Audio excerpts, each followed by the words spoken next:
Our next speaker is a journalist and citizen engagement specialist based in Victoria.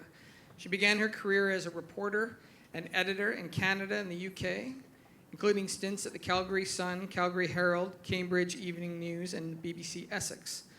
While at the Calgary Herald, she created an award-winning column and website called The Green Guide.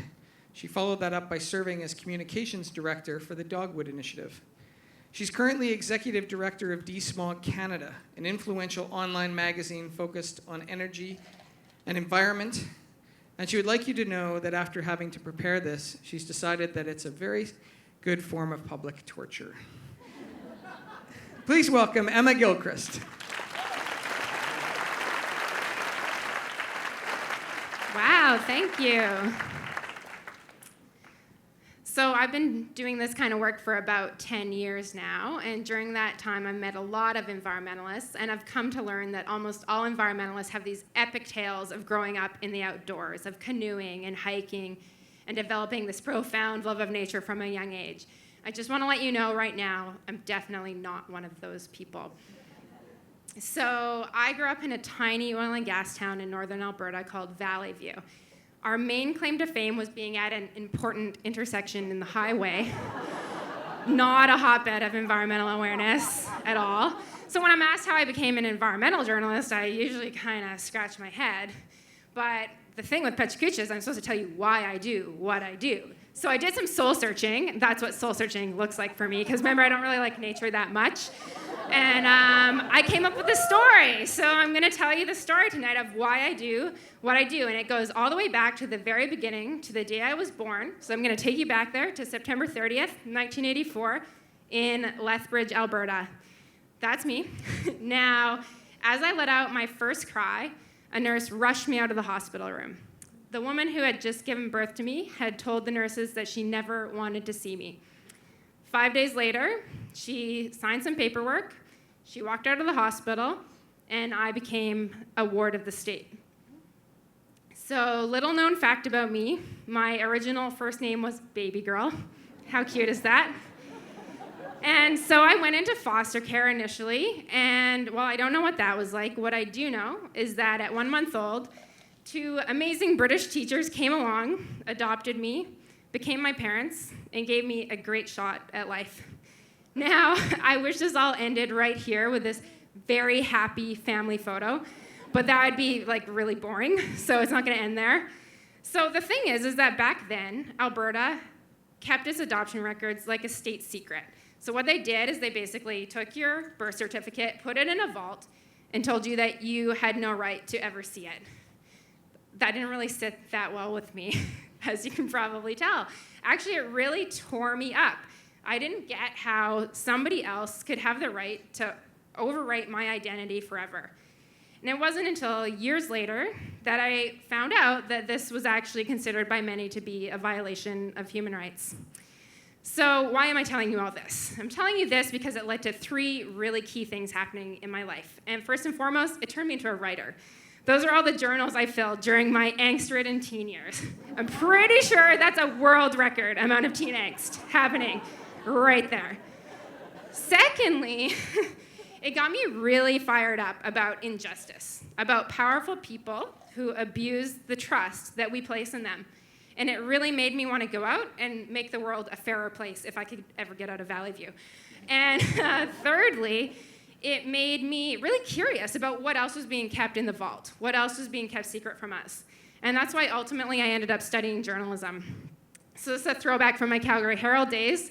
2007, environmental awareness was at an all-time high, so I started writing an environmental advice column off the side of my desk. I've since come to realize that all good things in the world happen off the side of somebody's desk. This was one of those. This is one of my favorite quotes about journalism.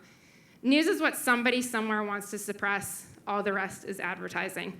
Now, I loved my job at the Herald, but I didn't think it was the best place for me in the world to do this. So I left. And I ended up going to work in the nonprofit sector with organizations dedicated to getting information out of those vaults and into the public eye. And that's what DeSmog blog was started to do 10 years ago now, and why we were recognized by Time magazine for our work exposing the millions of dollars that fossil fuel companies have spent to create confusion about climate science, just the way that tobacco companies spent money to hire scientists to tell people cigarettes did not cause cancer. 3 years ago, we started DeSmog Canada. This is me interviewing David Suzuki on the banks of the Peace River this summer.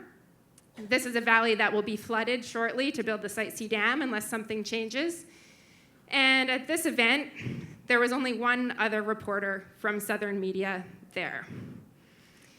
Part of the problem is that we have one of the most monopolized media landscapes in the world in this country. Since 2008, Canada has lost 10,000 media jobs, more than 10,000 media jobs. And as media companies get more and more desperate to make money, they're starting to, do some kind of shady stuff. Shady stuff like this. This is a joint venture between the Vancouver Sun and Enbridge. And when this article ran online, it wasn't labeled whatsoever to indicate that it was actually paid for by Enbridge. It took DeSmog Canada filing a complaint to the Advertising Standards Board for this article to quietly disappear. We can't allow that to become the new normal. So what do? We need to create a people-powered media. At DeSmog, we don't run any advertising, and we rely entirely on donations from people like you to tell stories that otherwise would go untold. Stories like this one about Kinder Morgan. So Kinder Morgan's planning to build this big oil sands pipeline to Vancouver. They've been refusing to release their oil spill response plan in Canada. Meantime, we found out that in Washington State, they released that plan in full. When we broke that story, caused quite a bit of outrage. All the major media picked up on it. Essentially, right now, if an oil spill happens in Canada, even the province of BC does not know who's going to respond because the company is allowed to blank that out. The National Energy Board ended up having to respond, and now they're vowing to increase transparency. So for Vancouver to become the greenest city in the world, we absolutely need stories like those to see the light of day. Right now, there are 4 PR people for every journalist in this country. We need to rebalance that. You know how people like to say that if you don't vote, you can't complain? Well, I like to say, if you don't support an independent media outlet, you can't complain about the media. So anyways, I want to let you know there's a happy ending to this story. After all, in 2004, after a long fight, Alberta opened its adoption records 10 years after BC did the same thing. I did end up figuring out where I came from. This is me and my birth mother, and I even found an adorable little brother and sister out of the deal. And my cousin and aunt are even here in the audience tonight. Thanks so much.